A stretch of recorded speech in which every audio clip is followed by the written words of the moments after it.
First, you have some time to look at questions 1 to 4.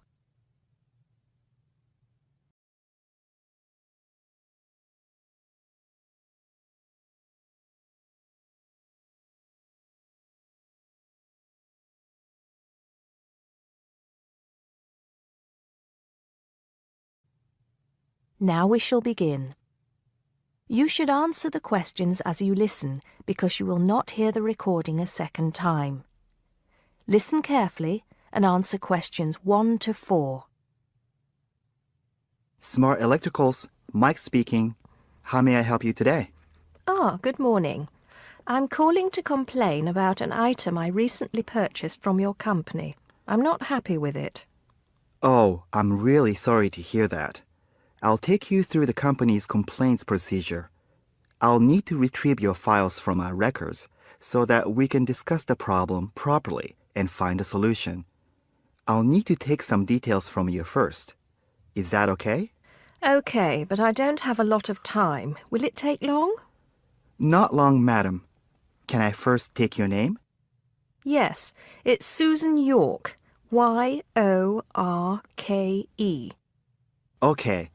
Can I have the address, please? Yes, it's Flat 1, 25 Alpine Avenue. That's A-L-P-I-N-E Avenue, Harchester. The postcode is HA6 5LD. Okay. Next. Could you give me your telephone number? Preferably one that we can call you on during normal working hours. Well, the home one is 01734 525 268. But you're only likely to catch me on that number in the evenings. I usually have my mobile phone with me during the day, though. It's probably best to take that number then. All right. My mobile number is 0781 233 452. And do you have the order reference number on you, by any chance? Well, I have the receipt that the camera came with in front of me. Ah, good. Which number is it? It's a bit confusing. It should be the 7-digit number on the top left corner of your invoice. Let me have a look. I need my glasses. Found it. It's DMX8443. Thanks. Now, when did you purchase the item? Well, the camera was delivered last Monday, on the 1st of February. I ordered it online about 2 weeks before that, but I can't remember the exact date. If you have another look on the invoice receipt, the date should be there. Oh, yes. Here it is. January the 15th. Okay, I'll make a note of that. So, the item is a digital camera? Yes, it's the Aqua PowerShot model in silver. Thank you. Did you take out any kind of insurance when you bought it? Well, no, it was on special offer. I didn't need to pay any extra for the insurance because it came with a special 4-star policy. Well, it means you're fully covered for at least another 3 years. Before you hear the rest of the conversation, you have some time to look at questions 5 to 10.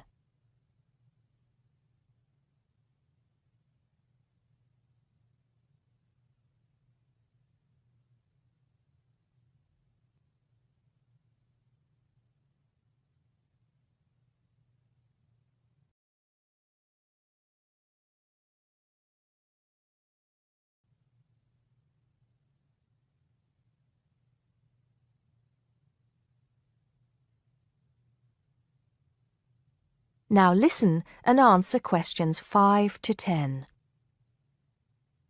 Right. What is the problem? Yes, the first thing is that it came with 1 memory card in the box when there were supposed to be 2. Oh dear, I'm terribly sorry about that. It must have been an oversight in the packing department. I can do something about that straight away and get one sent out to you. Well, that's not the only thing. I bought it as a present for my niece because she loves swimming. It said on the website that it was waterproof, But when she took it on holiday and tried to use it underwater, it got ruined because water got into the lens. You can imagine how disappointed my niece was. I certainly can. Were those the only problems? No, there was one other thing.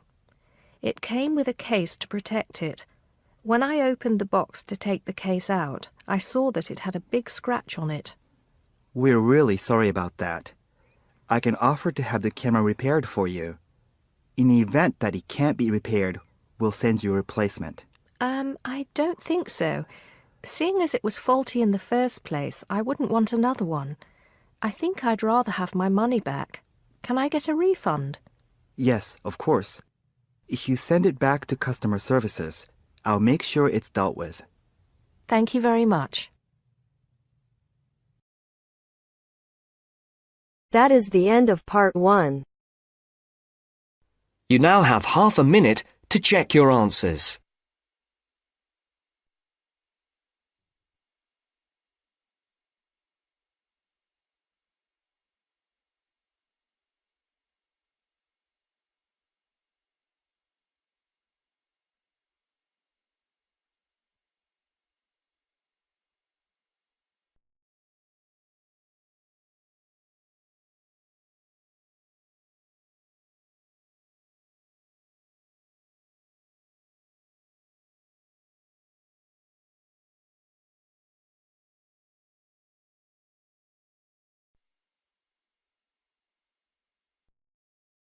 Now turns to part 2.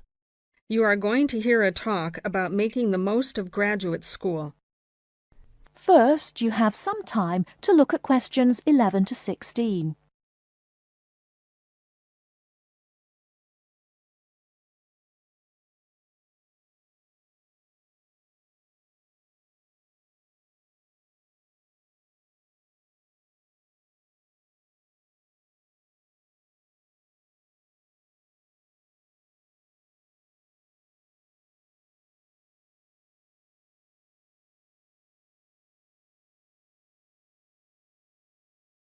Now, listen carefully and answer questions 11 to 16.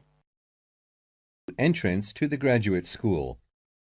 My job now is to give you the graduate school survival guide and make some concise suggestions for getting the most out of your relationship with our research supervisor, getting the most out of what you read, and making continual progress with your research.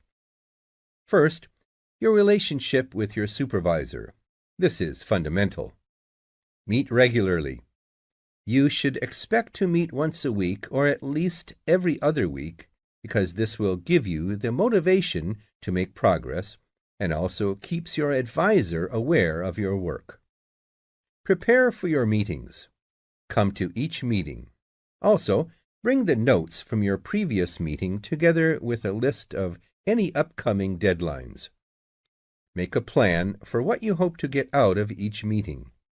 After the meeting, email your supervisor a brief summary. Include a list of major topics discussed, a list of what you agreed on, a note of any advice you may not want to follow, and a new summary of what you are planning to do. This helps avoid misunderstandings and provides a handy record of the progress of your research. Add a to-do list for yourself and your supervisor, including a reading list. Finally, add the time and date for the next meeting. My second main piece of advice is to keep your supervisor informed. Show him or her the results of your work as soon as possible. This helps your supervisor understand your research and identify any potential points of conflict early in the process. Include summaries of your work, including any results of experiments, and also anything you write about your research. Thirdly, communicate clearly. If you disagree with your advisor, state your objections and concerns clearly and calmly. If you feel that something about your relationship is not working, discuss it with him or her.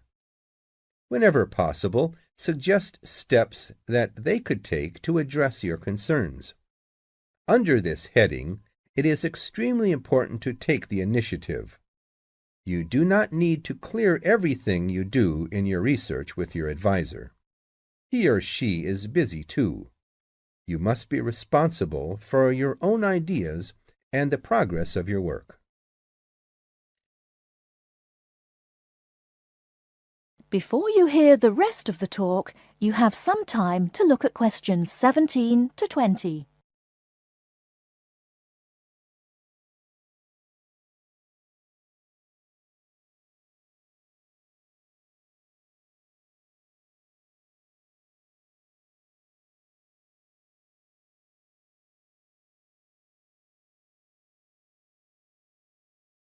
Now listen and answer questions 17 to 20. The second section of my talk is about getting the most out of what you read. The first principle here is to be organized. Keep an electronic bibliography with notes and pointers to the paper files. Keep and file all the papers you have read. Point 2. Be efficient. Only read what you need to. Start by reading only the conclusion, scanning figures and tables, and looking at their references. Read the other sections only if the paper seems relevant or you think it might help you get a different perspective. Skip the sections you think you already understand. These are often the background and motivation sections. It's of critical importance to take good notes on every paper you find worth reading. Note especially what problem the author is trying to solve, what approach they take to the problem, and how their approach differs from other approaches. Next, summarize what you have read on each topic. After you have read several papers on the same topic, note the key problems, the various formulations of the problem under consideration, the relationship between the various approaches and the alternative approaches you come across. Let me add one point you might not have already thought of. Read PhD theses. Even though they are long, they can be very helpful for quickly learning about what has been done in your field of interest. Focus particularly on the background sections and method sections. Don't forget to read your advisor's thesis. This will give you an idea of what he or she expects from you. The third section of my talk is about making continual progress with your research. Keep a journal of your ideas. Write down every issue you are thinking about, even if you think it is stupid. This will help you keep track of your progress and keep you from going round in circles. That is the end of part 2. You now have half a minute to check your answers.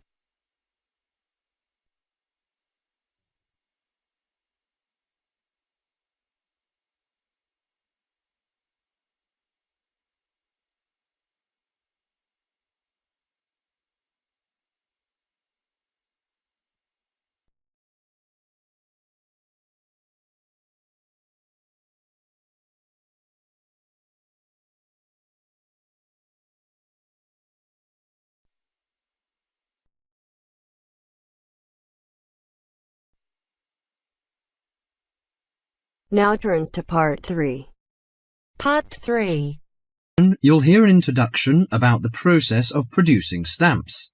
First, you have some time to look at questions 21 to 25.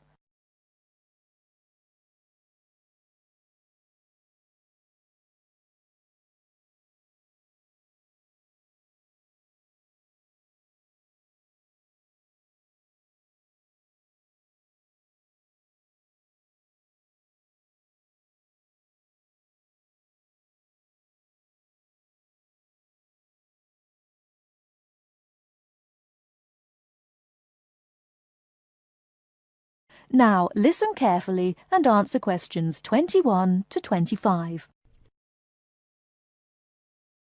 Hello and welcome to this week's edition of Tell Me More, the program where you ask the questions and we provide the answers. and we've had a wide variety of questions from you this week. And the subject we've picked for you this week, in response to your many letters, is the production of postage stamps.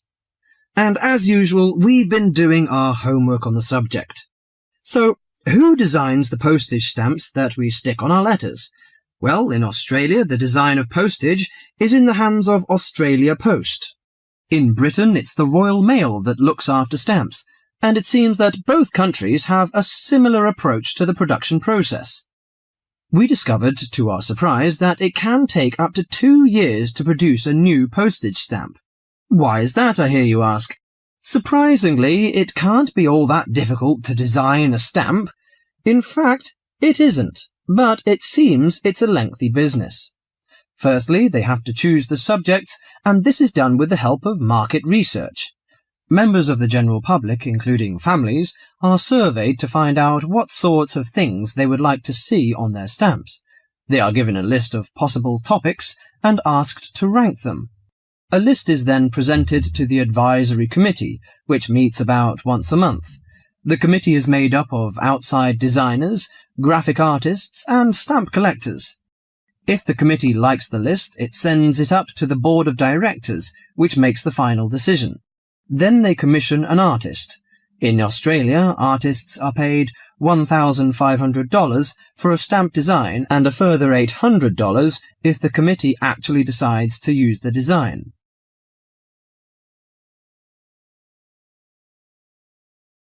Before you hear the rest of the talk, you have some time to look at questions 26 to 30.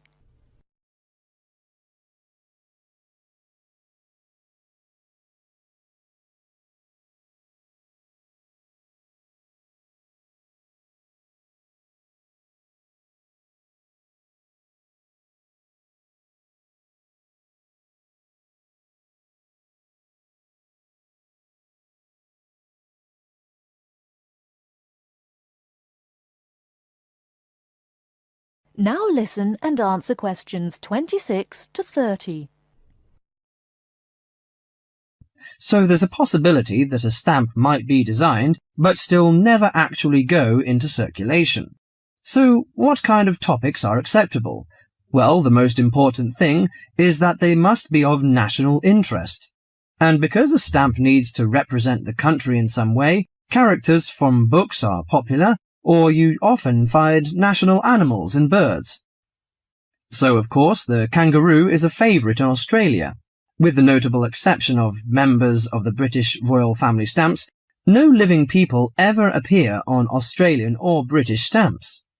Every year, the Royal Mail in Britain receives about 2,000 ideas for stamps, but very few of them are ever used.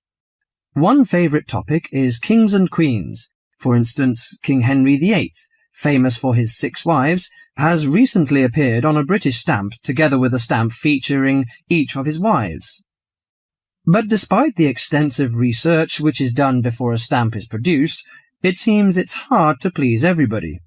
And apparently all sorts of people write to the post office to say that they loved or hated a particular series.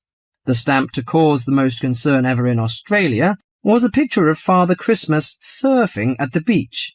And when you consider that the practical function of a stamp is only as a receipt for postage, I think perhaps the importance accorded to stamps has got out of all proportion. Well, that's all for today. If there's a subject you want us to tell you more about, drop us a line at... That is the end of part 3.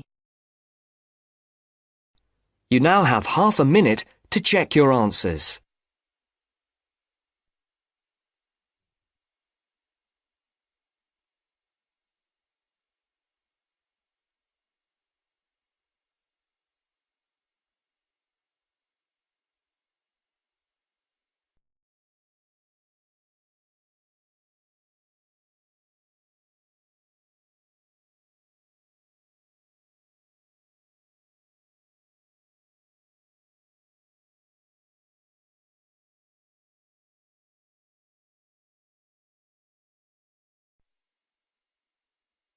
Now turns to part 4. Part 4. You will hear an environmental studies student giving a presentation about his project on saving an endangered species of plant. Now you have some time to look at questions 31 to 40.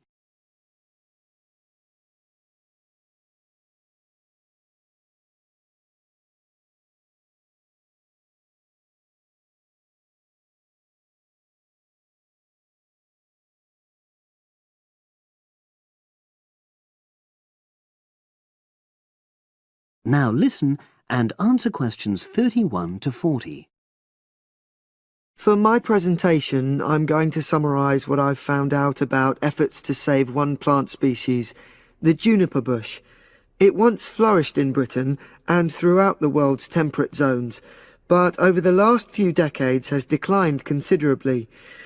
Before I go on to explain the steps being taken to save it in England, let me start by looking at some background information and why the juniper has been so important in cultural as well as ecological terms, historically and in the present day.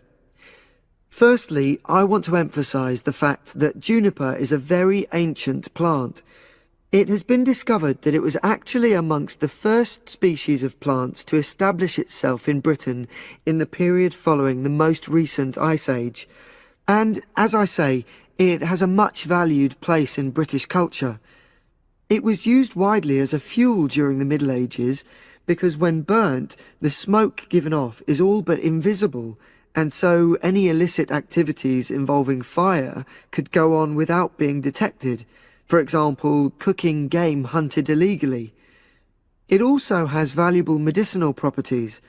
Particularly during large epidemics, oils were extracted from the juniper wood and sprayed in the air to try to prevent the spread of infection in hospital wards.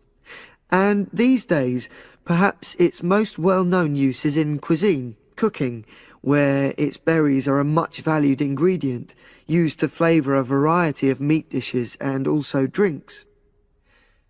Turning now to ecological issues, juniper bushes play an important role in supporting other living things.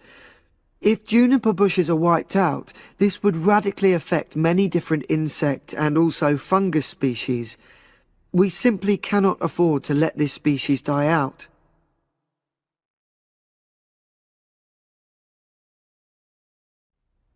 So, why is the juniper plant declining at such a rapid rate?